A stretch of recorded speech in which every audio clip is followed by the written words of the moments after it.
Meus irmãos e irmãs, vamos abrir as nossas Bíblias aqui em Apocalipse capítulo 21. Vamos ler o versículo 20. Que o Senhor nos ajude em mais uma oportunidade que nós estaremos aos seus pés, ouvindo, recebendo a sua palavra. Nós estamos estudando sobre as pedras do fundamento da Nova Jerusalém. Hoje nós vamos estudar o berilo. Está assim: o quinto fundamento de sardônio, o sexto de sárdio, o sétimo de crisólito, o oitavo de berilo.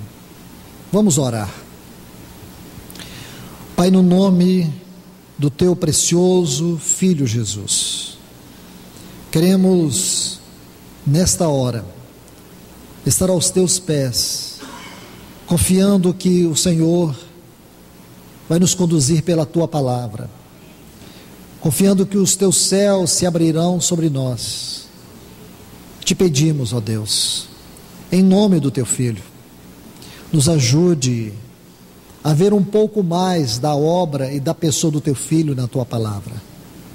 Revela-te a nós, dispensa-te a nós, porque nós estamos aqui necessitados, nós estamos aqui desejosos de poder conhecer mais da tua mente, mais dos teus pensamentos, com relação a nós e ao teu Filho.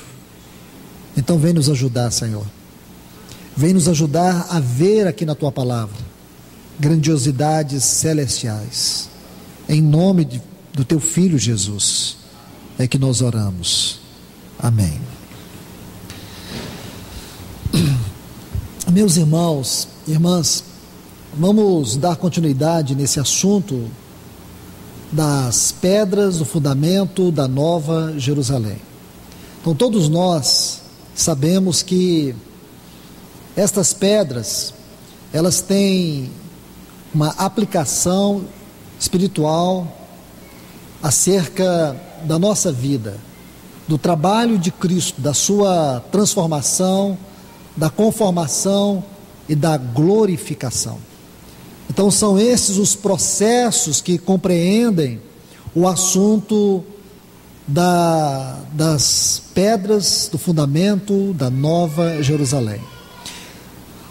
Aqui no versículo 14 desse capítulo 21, diz que o muro da cidade tinha 12 fundamentos, que é o assunto que nós estamos estudando, e sobre eles os 12 nomes dos 12 apóstolos do Cordeiro. Então, um outro princípio que é fundamental sabermos, que cada uma destas pedras corresponde a um dos apóstolos de Cristo.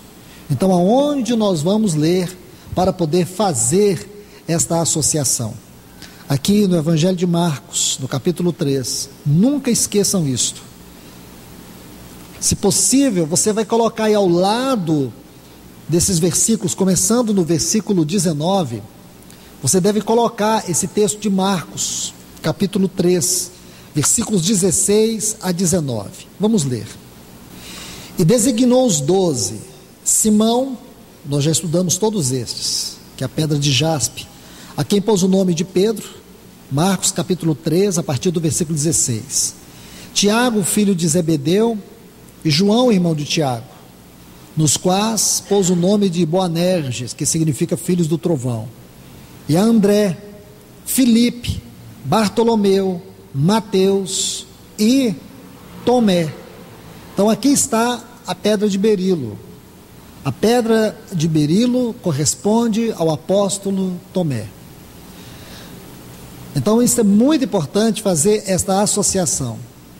Amados irmãos, eu creio que de todas estas pedras que nós estudamos e as que vamos estudar, cada uma tem a sua singularidade. Eu pessoalmente, particularmente, eu tenho uma afeição muito grande por esta pedra de berilo, mais ainda por nos contar sobre a história deste apóstolo Tomé. Vocês podem não admitir, mas eu tenho certeza que vocês tem uma certa discriminação com esse apóstolo. Se ele vivesse nos nossos dias, ele iria acusar muitas pessoas de bullying. Porque esse apóstolo, a gente quando fala Tomé, é sinônimo de quê? Tomé é sinônimo de amor? Quando fala Tomé, o que você entende como Tomé? Alguém que duvidou, dúvida, incredulidade. Mas quando você estuda essa pedra, você vai descobrir que esse apóstolo, ele não era um apóstolo incrédulo. Ele tem algumas particularidades, algumas singularidades na sua vida, que você só vê estudando essa pedra. Então vamos estudar com muita calma, com muito cuidado. Eu creio que vamos ter duas palavras para entender sobre a vida de Tomé. Vocês vão ver que este apóstolo, ligado a esta pedra, vai nos falar de uma das mais lindas histórias dos apóstolos. Todos os apóstolos, todos eles, têm um aspecto particular, especial e glorioso.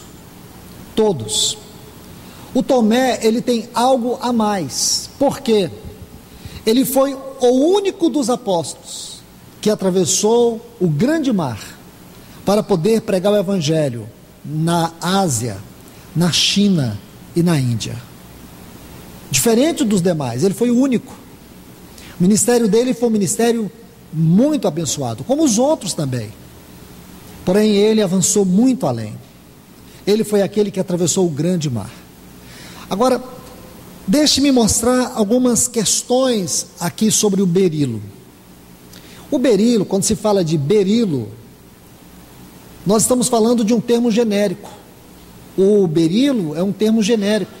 Isto é, existem muitas pedras que são berilo. É uma variedade de pedras. É importante você saber isso. Você não pode pegar uma pedra e dizer, essa pedra é um berilo. O berilo é uma classificação de pedra. E é interessante que nosso querido pai, ele coloca as coisas de uma maneira, às vezes, misteriosa na sua palavra, para nós entendermos. Qual é a pedra aqui? Por exemplo, vou dar a vocês uma outra pedra. Nós vamos estudar a pedra de esmeralda. A pedra de esmeralda, a esmeralda é um berilo. Estão entendendo? E quando a Bíblia foi, aqui você vai encontrar essa pedra, não vai chamá-la de berilo, vai chamá-la de esmeralda. Aí fica uma grande interrogação. Então, se o berilo é uma classificação de pedra, e essa pedra aqui corresponde ao apóstolo Tomé, então qual pedra corresponde realmente ao apóstolo Tomé? Você não pode dizer que é o berilo em si, você tem que descobrir qual berilo que é. E nós já sabemos que a esmeralda não é. Aí existe um detalhe. Há uma pedra, berilo, que é a água marinha, ou aquamarine, ou água marinha. Então você descobre aqui que a água marinha é a pedra do Tomé. Por quê? Porque ele foi aquele que atravessou a grande água, o grande rio, o grande mar, para poder pregar o evangelho.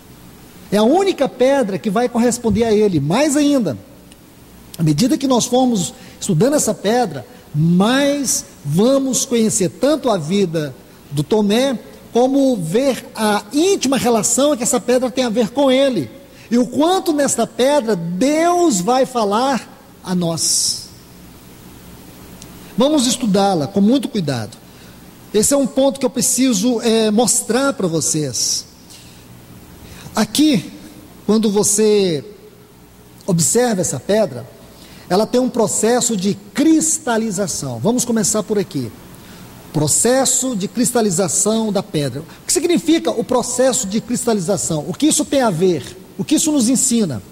Então veja, a cristalização tem a ver com a natureza distinta da pedra. A cristalização tem a ver com o processo como a pedra é formada. Então quando você vê aqui que essa cristalização, ou o processo químico da formação desta pedra, então isto é muito importante. O processo químico da formação dessa pedra tem muito a nos dizer. Essa pedra se cristaliza de duas formas.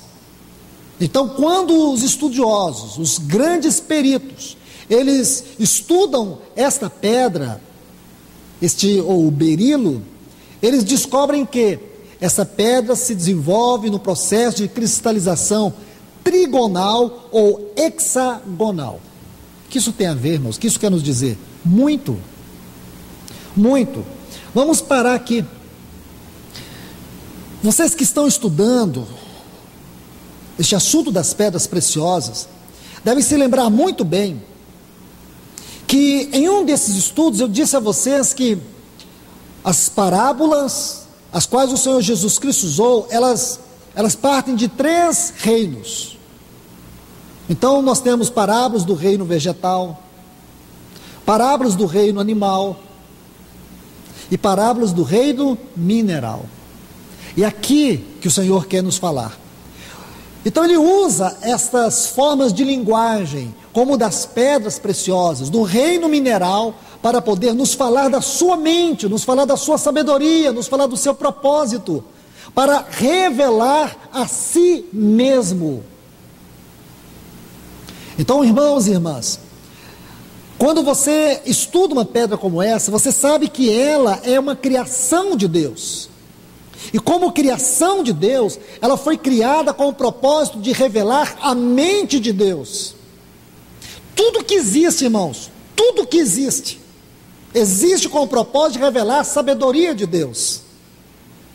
Quero falar aqui especialmente para os jovens. Os jovens, quando estão lá no colégio, na faculdade, eles ouvem muitos seus professores desprezarem o conhecimento espiritual. Eles ouvem muitos seus professores criticarem a fé cristã e tentar provar que toda a criação, que tudo que existe, surgiu através de um processo randômico ou aleatório. Eles tentam dizer que é uma tolice acreditar a Deus a existência e a criação de todas as coisas, que já está provado cientificamente que o mundo, que todas as coisas que existem, todas estas coisas são frutos de uma seleção natural, de um processo natural, que foi se desenvolvendo através de bilhões e bilhões de anos, que tudo isso já está provado cientificamente, tá? Está provado mesmo. E que a fé, ela só existe para contradizer a ciência. Isso é verdade, irmãos. Então você vai ouvir isso dos professores. Só que essas pessoas não creem em Deus. São pessoas com caráter deformado. Porque, irmãos, eu quero dizer para vocês, especialmente para os jovens, existe um outro lado também. Você não pode achar, quando você vai para uma faculdade, você vai para uma escola, que os professores estão 100% certos. Porque existem o outro lado também, onde estão cientistas que creem em Deus, e eles acreditam de que todas as coisas que existem tiveram uma causa, não surgiram através de um processo natural, que as coisas não passaram a existir de forma harmônica, de forma perfeita, como dizem os céticos, os ateus, com uma mente filosófica. Eles excluem Deus da criação. Como é possível? Então, os últimos estudos da bioquímica têm interpretado, através de conhecimentos profundos, algumas das questões que por anos, por décadas, têm intrigado os cientistas. Então, quando cientistas, de maneira sensata, de maneira sóbria, começam a estudar, vão ver que é impossível a vida existir como existe, se não tiver uma mente perfeita que a criasse e que a sustentasse. As últimas pesquisas têm dado conta de algumas descobertas, que os cientistas agora, eles só existem com uma única função: tentar excluir Deus. Porque se eles admitirem o fato Deus, Eles precisam jogar seus livros fora. Eles precisam jogar sua reputação fora. Em nome de uma reputação, em nome de um orgulho, de uma soberba. Porque hoje, ser intelectual é sinônimo de ateísmo. Então, em nome de uma sociedade acadêmica que exclui Deus, muitos estão sustentando os seus conhecimentos. Mas eu gostaria de dizer para os jovens aqui, no seu livro de biologia, você já deve ter visto alguma coisa sobre complexidade redutível. Você já deve ter visto alguma coisa sobre o flagelo bacteriano. É uma nanomáquina que tem de 30 a 40 nanômetros, ou está em nanômetros. E quando os cientistas estudaram isso, eles descobriram algo extraordinário. Este flagelo bacteriano, a palavra flagelo dentro da citologia tem a ver com locomoção. Então não pense em flagelo como um chicote. Flagelo bacteriano, porque ela tem uma proteína que é a flagelina. E sabe o que eles descobriram? Vou dizer para vocês. Essa nanomáquina, constituída de 40 peças, tem um motor, um rotor, uma hélice, uma marcha para frente, uma marcha para trás, embreagem. Estão entendendo, gente? Estão achando que eu estou ficando... Não. Está no livro dos nossos filhos de biologia. Vocês devem estar pensando, o que tem a ver uma coisa? Eu estou tentando mostrar para vocês que Deus fala até na parte mais pequena do nosso ser. Eles tiveram que processar isso, descobrir isso através de um ultramicroscópio, e tem que aumentar isso 50 mil vezes para poder enxergar essa máquina. Estou falando sério, gente. É um motor chamado flagelo bacteriano. Vai lá, você vai ver, 40 peças. 40, tem um motor, funciona. A hélice funciona. Sabe quantas rotações? De 7 a 17 mil rotações por minuto. Sério. E sabe o que eles dizem?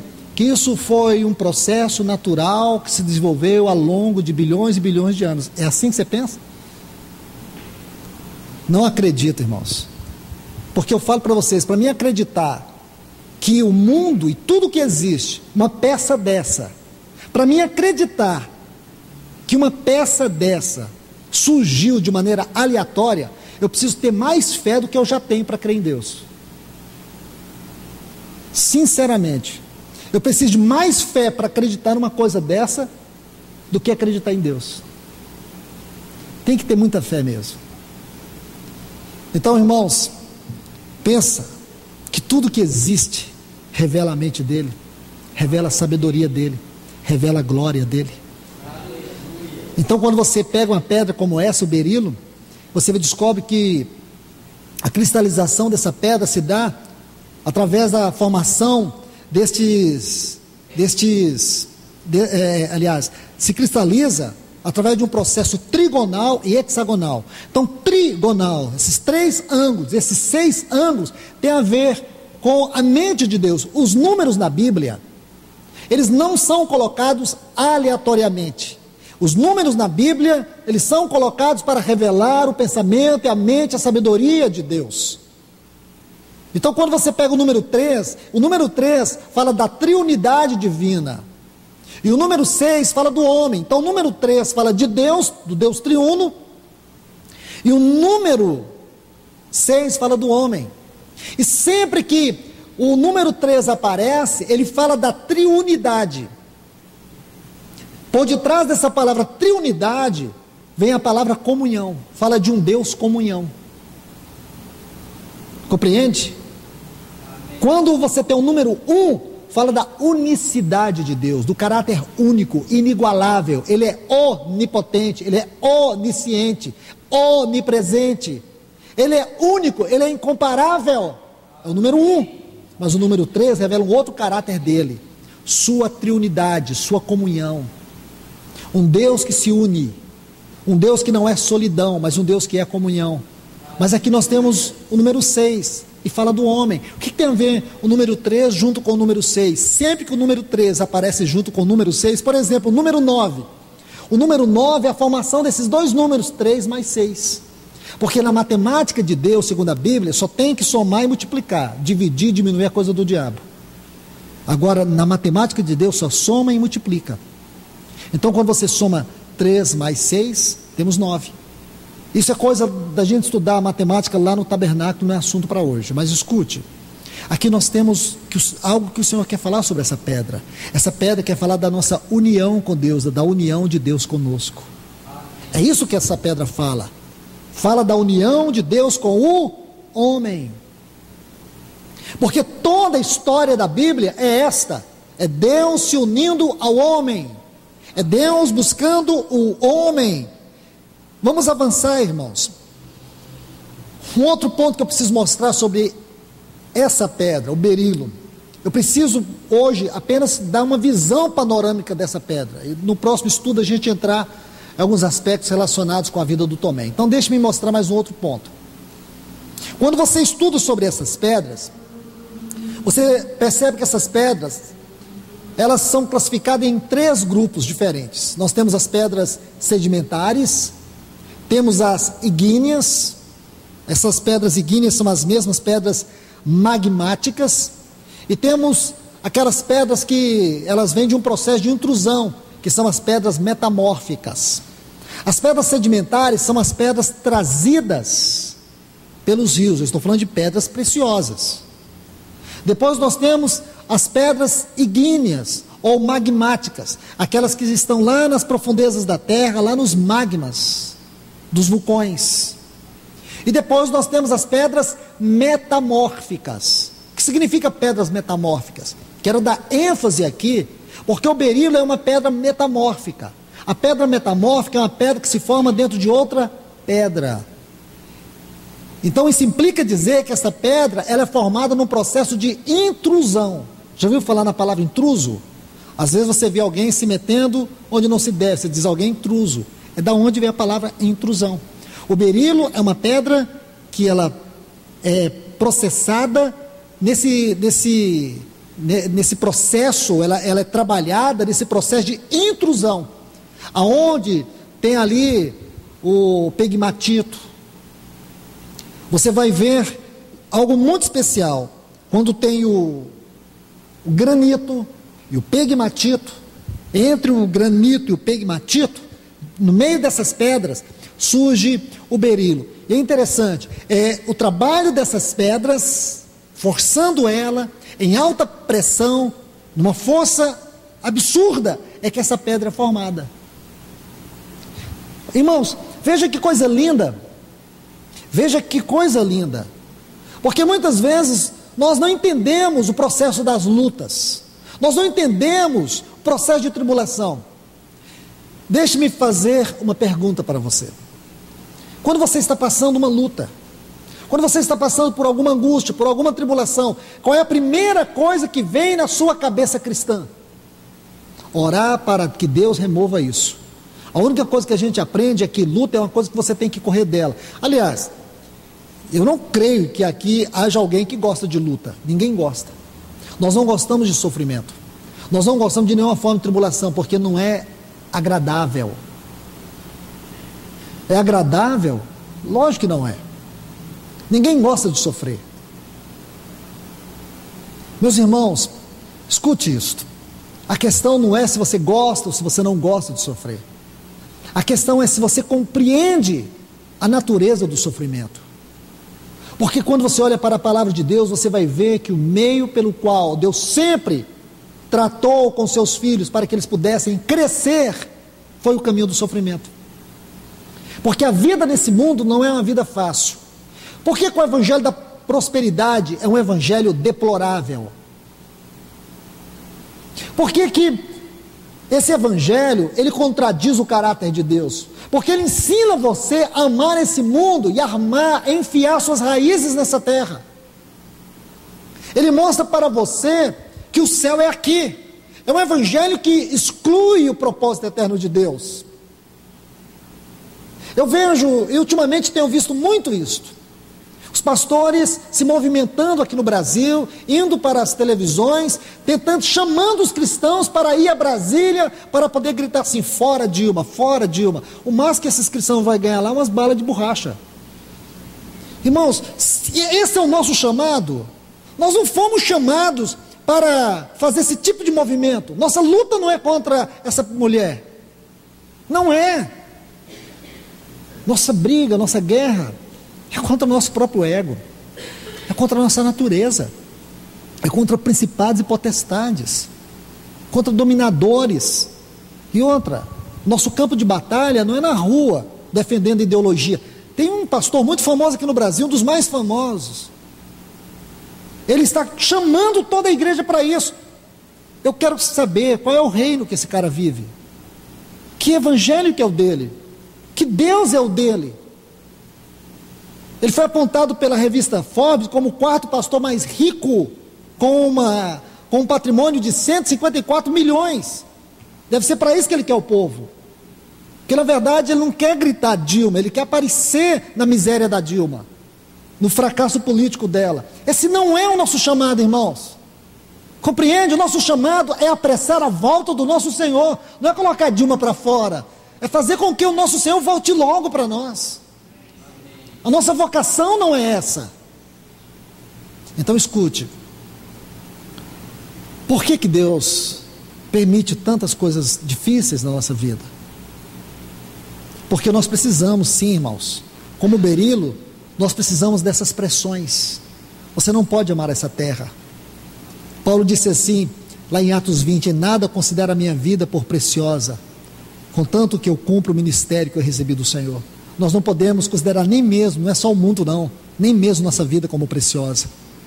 Meus irmãos, quando nós começamos a gostar de nós mesmos, nós começamos a desenvolver um caráter egoísta, soberbo. Não é que você tem que odiar o seu corpo, não é que você tem que odiar a si mesmo, a Bíblia não ensina isso, mas há um grande e tênue caminho aqui, porque você pode correr no risco de ser um amante de si mesmo, como Jó. Lembra quando Jó diz, eu te conhecia de ouvir falar, agora os meus olhos te veem, por isso eu me abomino. Essa palavra foi infelizmente mal traduzida, porque essa palavra tem na sua raiz o sentido de adorar a si mesmo, porque Jó era um adorador de si mesmo. Sabe aqueles 3 amigos do Jó? O Bildade, o Elifaz e o Zofar. Sabe qual é o papel daqueles amigos na vida de Jó? O mesmo papel do pegmatito e do granito na vida do berilo. Espremer ele. Espremer. Nós precisamos de algumas pessoas como um pegmatito, como um granito na nossa vida. Sabia disso? Nós precisamos. Saul foi um granito na vida de Davi. Lembra que Davi tinha um tanto de muleta? E um dia Deus tira todas as muletas e ainda coloca Saul na vida dele. A última cena de Davi é quando ele estava lá, correndo para a caverna de Adulão, babando como um louco. Porque ele não tinha mais saída. Deus coloca pessoas assim. Lembra, irmãos? Deixe-me mostrar algo para vocês aqui. Queria ler alguns textos com vocês. 2 Timóteo, mostrar Paulo como um granito na vida de João Marcos. E talvez vocês vão me entender por que Deus colocou alguns granitos e alguns pegmatitos aí na sua vida. Às vezes você está reclamando de alguém que Deus colocou, de alguma pessoa que parece na sua vida só tem função negativa. Essa pessoa que você acha que tem função negativa, ela é um dom de Deus. Ela é uma pedra que está existindo na sua vida para quebrar suas arestas, para tornar você preciosa, você precioso. Olhe bem, 2 Timóteo, segunda carta que Paulo escreveu a Timóteo, capítulo 4, e o versículo 11.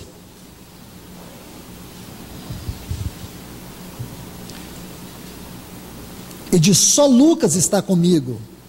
Toma Marcos e traze-o contigo, porque é muito útil para o ministério. Quero que você guarde essa frase.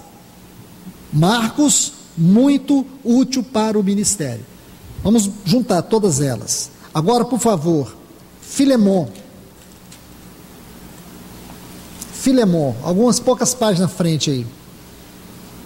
Filemon 24.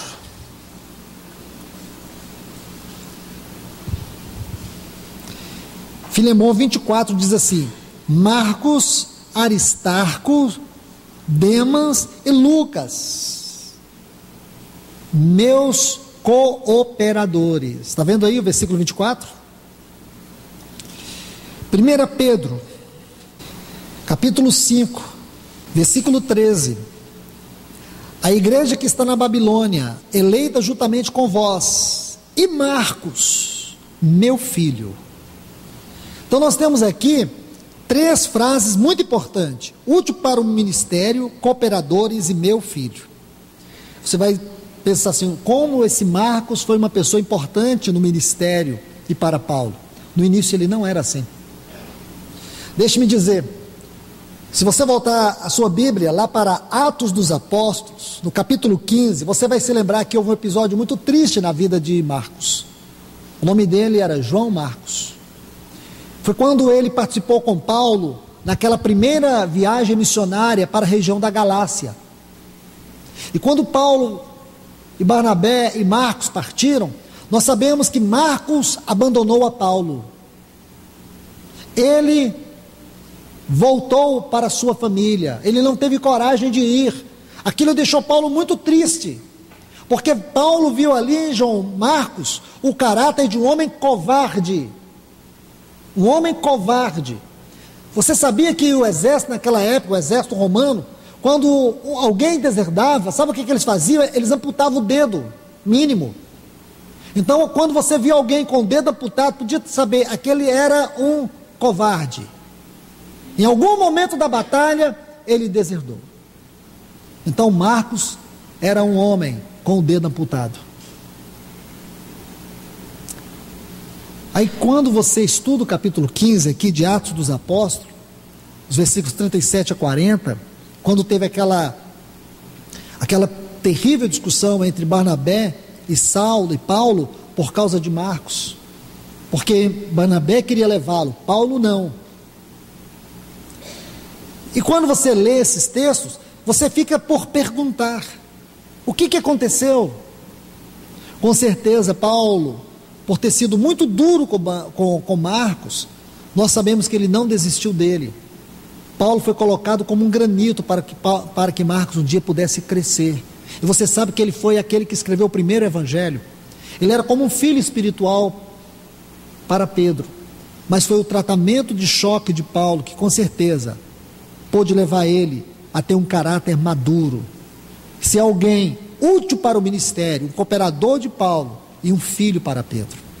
Irmãos, se nós queremos ser cooperadores de Deus, se nós queremos estar aptos, úteis para o ministério, se queremos viver a vida como filhos de Deus, nós temos que deixar que Deus use quem Ele tiver de usar, para que o caráter de Cristo venha a ser formado em nós. Então as lutas, as pressões, elas servem muito bem para formar o caráter de Cristo na nossa vida. O que nós temos é que entender isso. Eu tenho certeza, irmãos, que diante de Deus, nós temos uma vida insatisfeita. Só Ele sabe. Quando eu falo diante de Deus é porque só Ele sabe que nós somos muito insatisfeitos com nós mesmos. Existe alguma área na sua vida que você percebe que ela não é perfeita, você não tem plenitude nessa área. Existem algumas deficiências as quais te ferem. Existem algumas dificuldades, existem algumas questões em você que você gostaria muito que essas questões fossem resolvidas, esses problemas fossem solucionados. Mas Deus sabe o porquê. E talvez é aí que alguns granitos existem na sua vida para poder te tratar. Então não seja um murmurador nem uma murmuradora. Adore a Deus por tudo, porque aquelas mãos furadas sabem o que é melhor para mim e para você. Então vamos avançar aqui sobre esta pedra. Aqui tem um outro detalhe que eu quero mostrar para vocês. Então esta é uma pedra metamórfica. É uma pedra formada por 6 átomos de silício. Gostaria que vocês guardassem esses números. Você pode imaginar que não tem nenhuma importância. Tem, eu vou falar daqui a pouco. Veja, lembra que o processo de formação dessa pedra é trigonal e hexagonal? Número 13 e número 6. Agora aqui, eu vou pegar este ponto aqui e fazer uma ponte para a formação química dessa pedra. É uma pedra formada por 6 átomos de silício, 18 átomos de oxigênio. Então guarde aí, 6 átomos de silício, 18 átomos de oxigênio, 3 átomos de berilo e 2 átomos de alumínio. O que isso tem a ver? Muito. Porque aqui você vai ver o número 18, e 2 vezes você vai ver aqui mais outros números importantes: 6, 18, 3 e 2. Está vendo aí? 6, 18, 3 e 2. Todos esses números são correspondentes espiritualmente entre si. Porque primeiro nós temos os números que são múltiplos de 3, e depois nós temos isolado o número 2. Então o número 3 fala do Deus triuno. O número 6 nós já vimos, fala da união de Deus com o homem. E o número 6, como é que nós vamos, na matemática de Deus, estudar o número 18? Não pode ser 6, 6, 6, senão vai ficar 666. Não é 6 mais 6 mais 6. 3 vezes 6. A mesma coisa. Tá, e o número 2? Muito importante, porque esse número é o número que fala de unidade perfeita, de testemunho, de unidade. E os 2 se tornarão uma só carne. Lembra? Os 2 se tornarão uma só carne. A matemática de Deus não é igual à nossa. A matemática de Deus não é igual à nossa. 1 mais 1 é 2, mas na matemática de Deus os 2 se tornam 1, porque é unidade perfeita. Mais uma vez, estudando esta pedra, nós vemos que a única unidade perfeita é a unidade da divindade. E o propósito da unidade da divindade é nos incluir. É o assunto que nós estamos estudando no domingo de manhã. A comunhão eterna, a origem da comunhão. A nossa comunhão não tem como base o relacionamento de Jesus com os discípulos. E nem também o relacionamento que havia na igreja primitiva. Você sabe que a palavra no livro de Atos para falar de comunhão é uma palavra que fala da harmonia de uma grande orquestra musical. É um termo tão impressionante, tão profundo em Atos, que só acontece em Atos e uma vez em Romanos capítulo 15, é homotumadon. Somente aí. E esse termo homotumadon vai falar da harmonia produzida por muitos instrumentos musicais. Assim é a palavra que você vai encontrar no livro de Atos para falar de comunhão. Muitos instrumentos produzindo um único som harmônico. Assim deve ser a comunhão. Mas a comunhão nossa não tem como base a igreja primitiva. A base da nossa comunhão é o relacionamento eterno que sempre existiu entre o Pai, o Filho e o Espírito Santo. A nossa comunhão, lá no Evangelho, lá na Epístola de João, diz: a nossa comunhão é com o Pai, com o Filho e com o Espírito Santo. Aí você vai perguntar: mas João, a nossa comunhão não é uns com os outros? Não. O nosso relacionamento uns com os outros é resultado da nossa comunhão com Deus. Você tem algum problema com irmãos? Você tem dificuldade de relacionar com os irmãos? Na verdade, você tem dificuldade de relacionar com Deus. Às vezes você diz: eu não consigo ter comunhão. Não existe, irmãos, um cristão maduro que diga isso. Eu tenho muita dificuldade de ter comunhão com os irmãos. Não, como é possível? Você só tem dificuldade de ter comunhão com os irmãos porque você tem dificuldade de ter comunhão com Deus. Mas esse assunto não é agora, esse assunto é domingo de manhã. Então, queridos, vamos observar que ênfase nós encontramos nessa pedra para falar da nossa união com Deus. Em cada detalhe dela você vai vendo isso. Agora veja, nas profundezas da rocha, ou daquelas rochas, granito, pegmatito, você vai encontrar essa pedra sendo formada. E aqui nós vamos perceber algo muito glorioso: a beleza e o brilho do berilo. Vamos agora ver esses pontos: a beleza e o brilho do berilo. Quando você vê essas pedras, a água marinha, a esmeralda, você vai perceber que ela tem certos elementos que são inerentes a elas. Essas pedras têm umas capas externas. Essas capas, elas são polidas. E o trabalho feito nessas capas externas dessas pedras é que os especialistas vão buscar duas coisas: brilho e beleza. Brilho e beleza. Observe isso. Porque a própria beleza consiste nessas capas, e é o polimento dessas capas, é o trabalho feito nessas capas, que eles vão tocar o brilho. Isso é muito importante, irmãos, porque quando você vê essa pedra, no processo de lapidação, essa palavra é muito importante para nós, porque sabe o que é sofrimento? Sabe o que significa as lutas que passamos? Justamente isso, lapidação. Deus está nos lapidando. Por quê? Porque quando você olha para o capítulo 21 de Apocalipse, você encontra essas 12 pedras. E quando você olha para essas pedras, você sabe que Deus está falando a nós, porque o que é a Nova Jerusalém? Não é a completação mais elevada da obra do Filho de Deus? Irmãos, irmãs, tirem da cabeça de vocês que a Nova Jerusalém é a cidade que nós vamos morar. Se você está pensando nisso, então você não está entendendo nada dessa palavra. Não há um lugar na Bíblia que diz que a Nova Jerusalém é a cidade que nós vamos morar. Não tem um lugar.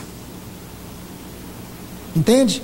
Até porque se você pegar o tamanho dessa cidade, por mais que ela seja muito grande, ela não vai caber todo mundo. Entende? Então tire isso da sua cabeça. A Nova Jerusalém não é a cidade onde nós vamos morar. Lá no capítulo 10, me perdoe, lá no capítulo 21 de Apocalipse, versículos 9 e 10, vai dizer para nós que ela é a noiva, ela é a esposa do Cordeiro.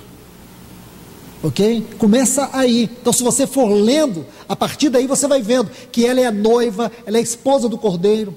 Então significa, todas as medidas, todos os materiais, todos os detalhes dela, vai revelar para nós a gloriosa obra de Cristo e o resultado final desta obra. Então o que nós podemos dizer? Que tipologicamente falando, a Nova Jerusalém nos revela o resultado final da obra de Cristo na nossa vida, na perspectiva eterna. Entende? Você lembra? Essa cidade só tem uma rua.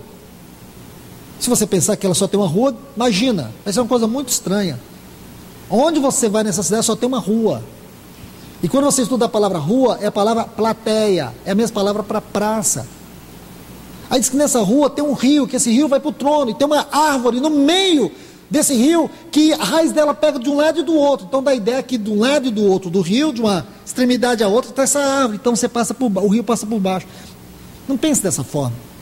Tira essa mentalidade religiosa, de ensinos que não te levaram a conhecer mais da mente de Deus. Então veja, aqui tem essa pedra, o berilo. Ela é só mais uma das pedras, dessas pedras parábolas, que Deus está falando que Ele vai fazer na sua vida. O resultado final é que vai refletir em nós a glória de Deus e a beleza de Cristo.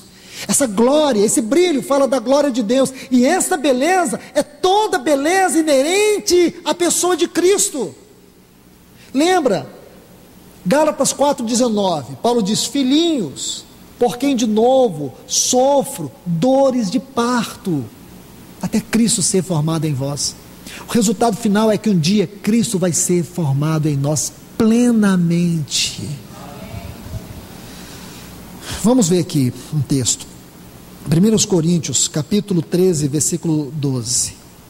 Essa pedra, o berilo, a água marinha, então você vai ver que ela tem um brilho, chamado brilho vítreo, um brilho transparente. Então nossa vida na eternidade não tem nada que esconder, irmãos. Todo o brilho da glória de Deus será um brilho transparente, vai revelar o que de fato eu sou. Ninguém terá nada que esconder na eternidade, porque o brilho da glória de Deus será um brilho que vai refletir o próprio caráter de Cristo, suas virtudes que foram formadas em nós. 1 Coríntios 13, 12 diz: porque agora vemos como em espelho, preste atenção no texto, obscuramente. A ideia aqui é olhando como a névoa. Lembra quando você às vezes fez uma viagem de manhã e tinha aquela cerração, aquela névoa, e você sabe que numa situação assim você não pode enxergar muito bem, porque tem uma névoa, a coisa está meio embaçada. É isso que Paulo está dizendo. Então vemos como em espelho, mas é embaçado. Um exemplo, quando você termina de tomar banho, água muito quente, aí você olha para o espelho assim, você quer pentear o cabelo e está embaçado. Todo mundo aqui tem essa experiência. É isso que ele está falando. Você consegue ver a sua face com o espelho embaçado? Não. É isso que ele está dizendo. A palavra aqui, obscuramente, é um termo muito interessante, porque a tradução dessa palavra obscuramente, do original, fala de enigma, é a palavra enigma, ou mistério. Então o que ele quer dizer, irmãos? Olhe bem, com cuidado. Ele está dizendo assim, porque agora vemos como espelho, mas o espelho embaçado, misterioso, é um mistério, irmãos. O mundo não entende isso. O que eu e você cremos é uma loucura para o mundo. Eles não podem entender isso, eles não entendem fé. Lembra, fé, nós estudamos fé na semana passada. Vimos alguma coisa sobre fé. Fé fala de relacionamento com Deus. Fé não é um pulo no escuro, não é pular num vácuo. A palavra certeza, ali em Hebreus 11, a fé é certeza, é a palavra que fala de uma imagem. É a mesma palavra usada em Colossenses 1,15. Ele é a imagem, substância, upóstasis. A palavra no original ali é upóstasis. A mesma palavra de Hebreus 1,3. Ele é o upóstasis do Pai. Ele é a imagem do Pai. Então, irmãos, olhe para isto. Isso é um mistério. Um dia essa imagem vai projetar a sua luz de glória em nós. Porque Deus, Ele deseja ter uma família constituída de muitos filhos conformados ao seu Filho. Ele não quer filhos maculados pelo pecado. Ele quer filhos perdoados, filhos transformados, filhos que vão experimentar a glória da sua glória. Nunca a essência da glória, mas a glória da glória de Deus. Então é isso, irmãos. Participaremos sim, na medida da misericórdia e da graça de Deus concedida a nós, participaremos da sua natureza. Você pode ouvir isso, entrar no ouvido e fugir pelo outro, mas entenda, é isso que vai acontecer. Isso vai acontecer. Isso não depende de você crer ou não, porque já é fato consumado dentro de Deus. Então permita que a palavra entre em você e isso seja a esperança viva no teu coração. Um dia essa natureza divina vai refletir em mim e em você naquela eternidade. Essa pedra está dizendo isso. Hoje nós olhamos, e quando você olha para você no espelho, você consegue ver a glória de Deus? Claro que não. Você consegue ver o brilho de Cristo? Claro que não. Nós vemos as nossas imperfeições. Nós olhamos e vemos tantas imperfeições, mas um dia você vai olhar, e você vai ver que você foi transformado, que você está num processo elevado de glória, e esse processo foi o que Deus determinou em seu Filho, quando nos escolheu em Cristo Jesus, antes da fundação do mundo. Olha o que diz Efésios 1, 4 e 5, Ele nos escolheu antes da fundação do mundo olha esse para sermos aqui, para sermos irrepreensíveis perante Ele, e em amor nos predestinou para a adoção de filhos, predestinou para a adoção de filhos.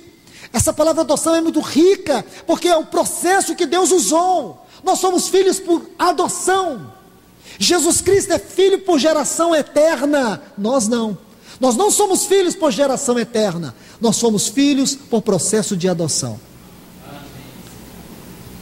Então veja, irmãos, aqui eu quero que você olhe um outro detalhe. Então, obscuramente, tem uma outra palavra que eu quero que você veja aqui. Então, está vendo aí? Então veremos face a face. Essa palavra então, aqui é um advérbio de tempo. Significa naquele tempo. Naquele tempo. Mas qual tempo? Que ele está dizendo que nós vamos ver face a face. O que ele quer dizer é o seguinte: vai chegar um tempo que as vendas serão tiradas. Vai chegar um tempo que todo mistério será revelado. Vai ter um tempo que você não vai ver nada embaçado. Você vai ver face a face como de fato é. Então essa palavra... Então, a palavra aqui é muito importante, esse termo aqui. Aí diz assim: conhecerei, como também sou conhecido. Eu queria que você observasse aqui algum detalhe. Ele diz: conhecerei, naquele tempo eu vou conhecer face a face, como eu sou conhecido. Isso aqui é de esmagar o coração, irmãos. Olha o que ele quer dizer para nós. Ele quer dizer que é assim que Deus nos conhece hoje. Você está entendendo, irmãos? Eu estou lendo alguma coisa aqui que está errado. Ele está dizendo que é assim que Deus nos conhece. Isso não é demais, irmãos? Ele está dizendo que Deus nos conhece e que nós vamos nos conhecer face a face, como hoje somos conhecidos por Ele. Isso é, Deus não nos vê em Adão, Deus nos vê em Cristo. Sabe por quê? Porque dentro de Deus, a obra dele em nós já está consumada. Quando Deus olha para mim e para você, Ele já vê Cristo plenamente formado em nós. Isso que essa frase quer dizer. Eu vou conhecer como sou conhecido. E como que você é conhecido? Você é conhecido por Deus já totalmente conformado à imagem de Cristo. Irmãos, são textos que existem na Bíblia que só de você ler, não precisa uma pregação, mas só a leitura desse texto já é motivo da gente ficar aqui a noite toda adorando a Deus, com o coração tomado de uma profunda alegria, um senso de glória e de pertencimento, que cura qualquer depressão, cura qualquer angústia, cura qualquer luta que você está passando, qualquer limitação que você esteja passando. Só de você ler esse texto, tudo desaparece, você não quer saber mais de nada. Eu estou enganado, não só é que eu estou delirando aqui nessa noite? Ou eu estou lendo o texto que vocês estão enxergando? Claro que vocês estão enxergando, está aí diante de nós. Mas vamos ver mais. Vamos precisar de um outro texto. 1 João capítulo 3. Vê quanta luz esse texto de João vai lançar sobre esse texto. Versículo 2. Não tire o texto de 1 Coríntios aqui da sua mente. Esse texto de 1 Coríntios capítulo 13, versículo 12. Para você ler este. Ele vai amplificar o que está ali no versículo 12 do capítulo 13 de 1 Coríntios. E diz: amados, agora somos filhos de Deus. Queria que você guardasse essa frase. Agora. Você é um filho, você é uma filha. Então, escute. Não há posição maior do que esta no universo. Você sabe qual é a maior posição que alguém pode ter no universo? Não é ser o presidente dos Estados Unidos. Não é ter a fortuna do Bill Gates. A maior posição que alguém tem no universo é ser filho de Deus. Essa é a maior posição. Filho é uma posição. E diz agora. Esse agora é esse agora. Esse agora significa, irmãos, que nada vai mudar. Você pode ser um filho, você pode ser um filho, uma filha, que mesmo que você se julgue tão imperfeita, olhe para aquele filho pródigo. Lembra daquele filho pródigo que diz para o pai: pai, já que tu não morre mesmo, me dá a minha herança. Porque aquele filho amava a herança do pai, mas não amava o pai. E ele gastou tudo, mas ele não deixou de ser filho. Ele voltou para casa querendo ser um jornaleiro, mas o pai recebeu ele por filho. E por que o pai recebeu ele por filho? Porque ele tinha uma posição imutável. Então deixa eu te dizer, ser um filho de Deus, ser uma filha de Deus, é uma posição imutável. Compreende, irmãos? Você pode encontrar muita gente que diz assim: fulano desviou. Então tem duas coisas: pode ser um filho pródigo, pode ser que nunca filho foi. Pode ser que teve uma conversão psicológica, pode ser que ele converteu na igreja e para a igreja dele lá, mas ele não entrou no corpo de Cristo, dessa igreja com I maiúsculo. ele não se tornou um filho. Ele diz, agora somos, está vendo aqui? Aqui nós temos a primeira pessoa do plural do verbo ser ou estar. Está vendo aqui? Primeira pessoa do plural do verbo ser ou estar. Então quando você olha aqui, ser está relacionado com a nossa vida em Deus. Refere-se à vida que procede de Deus. Está vendo? Aí diz aqui estar. Estar fala de pertencer, de habitar em. Então somos. Aí diz assim, e ainda não se manifestou o que havemos de ser. Aqui, você lembra lá em 1 Coríntios 13:12, porque agora vemos como espelho, porque ainda não se manifestou o que havemos de ser. Está vendo essa frase, não se manifestou? Por que não se manifestou? Lembra que eu disse que esse texto aqui vai amplificar aquele? Porque a obra não terminou. A obra no tempo não terminou, mas ela está concluída na eternidade. Vê se você compreende. A obra, nós estamos no tempo, Deus está na eternidade. Na eternidade, a obra está consumada nele, mas no tempo a obra não terminou. Porque quando eu e você olhamos no espelho, o que nós vemos? Tudo embaçado. Mas Paulo diz, é um mistério, ainda não se revelou, mas vai se revelar. Vai se revelar, porque você vai se conhecer um dia como você já é conhecido.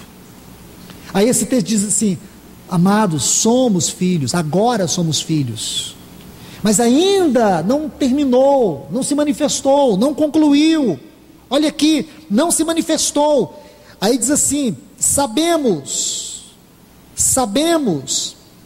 está vendo essa palavra aqui, sabemos? Ela vem de um termo do original, ver com os olhos. A tradução aqui, o texto do original é ver com os olhos, mas um dia nós vamos ver com os olhos. Sabemos que quando ele se manifestar, nós vamos ver com os olhos ele se manifestar. Guarde isto, vocês têm que guardar essas frases. Aí diz, sabemos que tem a ver com isto, então devemos viver cada dia olhando para esse momento, e precisamos ter certeza do resultado de tudo aquilo que já está consumado em Deus. Aí diz, sabemos que quando ele se manifestar, seremos semelhantes a ele. Está vendo aqui? Seremos. Quero que você preste atenção. Seremos. Por que eu posso dizer que eu tenho essa certeza de que serei semelhante a ele? Qual é a garantia que eu tenho? Como que eu posso estufar o peito e dar um glórias a Deus muito alto e dizer assim, um dia eu serei semelhante a ele? Aonde eu encontro base para isso? Naquela primeira frase, amados, agora somos filhos de Deus. Então, se nós somos filhos de Deus, nós seremos semelhantes a ele. Glórias a Deus por isso, irmãos. Isso é impressionante. Seremos semelhantes a ele. Vamos colocar aqui um texto, Colossenses 3:4, um texto muito conhecido, quando ele diz assim, quando Cristo que é a vossa vida, Colossenses 3:4, quando Cristo que é a vossa vida se manifestar, então também sereis manifestados com ele. Quando Cristo que é a vossa vida se manifestar, então também sereis semelhantes a ele, ou sereis manifestados com ele em glória. Sabe essa palavra manifestados aqui? A tradução dessa palavra no texto original é claramente identificados. Então ele diz assim, quando Cristo se manifestar, nós seremos claramente identificados com ele na glória. Claramente identificados. Sabe, irmãos, a sensação que eu tenho é que o Senhor, ele não vai poupar ninguém de ver os seus eleitos, os seus amados filhos. Ele vai abrir a cortina da glória e vai convocar todos os principados e potestades que vão olhar para nós e ver a riqueza da graça de Deus para conosco. Deixe-me colocar um último texto, que eu fico impelido a fazer isto. Aqui, na epístola que Paulo escreveu aos Tessalonicenses, segunda epístola, capítulo 1 e o versículo 10. Veja se esse versículo não conclui todos esses últimos versículos que nós acabamos de ler. E diz: quando ele vier para ser glorificado em seus santos, glorificado em seus santos, e para se fazer admirável naquele dia em todos os que creram. Então, duas coisas. Por isso nós temos que olhar, irmãos, apressar aquele dia, porque naquele dia o Senhor Jesus, ele vai ser glorificado em nós, e ele vai ser admirado em nós. Então tudo isso escreve a glória e a beleza encontrada nessa pedra. Que Deus possa continuar falando a todos nós, irmãos. É realmente uma palavra encorajadora, uma palavra que abre um pouquinho dos céus para nós. É impossível você ouvir essa palavra aqui e não perceber que os céus estão abertos sobre a sua cabeça, porque está. Qualquer filho de Deus, qualquer um que ame o Senhor, ame a sua palavra, não tem como fugir disso. A única coisa que nos cabe, irmãos, é adorar, adorar e adorar. Glorificar mesmo o Senhor, bendizer a Ele por tudo que Ele está fazendo em nós. A Deus seja glória por esta palavra, que Ele receba de nós adoração por esta maravilhosa palavra. Que Deus vos abençoe. Pai querido, em nome de Jesus, nós te bendizemos, nós te exaltamos, nós te glorificamos, Senhor, por abrir o teu coração de maneira tão especial nessa noite. Senhor, nós não somos merecedores de ouvir verdades tão impressionantes, mas o Senhor nos fala como que num jantar à luz de vela. O Senhor revela o teu grande amor por nós. Ó Senhor, nós não somos merecedores de tão grande amor, mas o Senhor nos ama. Apesar de nós, o Senhor nos ama. É um amor que não temos palavras para descrever. É um amor que vai além de tudo, que não tem como comparar nada. Senhor, muito obrigado por nos amar assim, Senhor. Que esta igreja nesta noite tenha a liberdade de te glorificar, porque tu és digno de toda glória, tu és digno de todo louvor, tu és digno de toda honra seja dada a ti, todo louvor seja dado a ti, toda glória seja dada a ti. Ó Senhor, nós podemos te adorar, porque sabemos que a nossa vida já está consumada em ti. Saber que nossa vida já está plenamente consumada em ti. Senhor, nós não temos palavras para poder externar toda a nossa gratidão da maneira que o Senhor merece. Nós te louvamos, Senhor, muito obrigado. Mesmo com a nossa pequena fé, nós te adoramos. Muito obrigado, Senhor. Louvado seja o teu nome para todo sempre. Para todo sempre, louvado seja o teu nome, Senhor.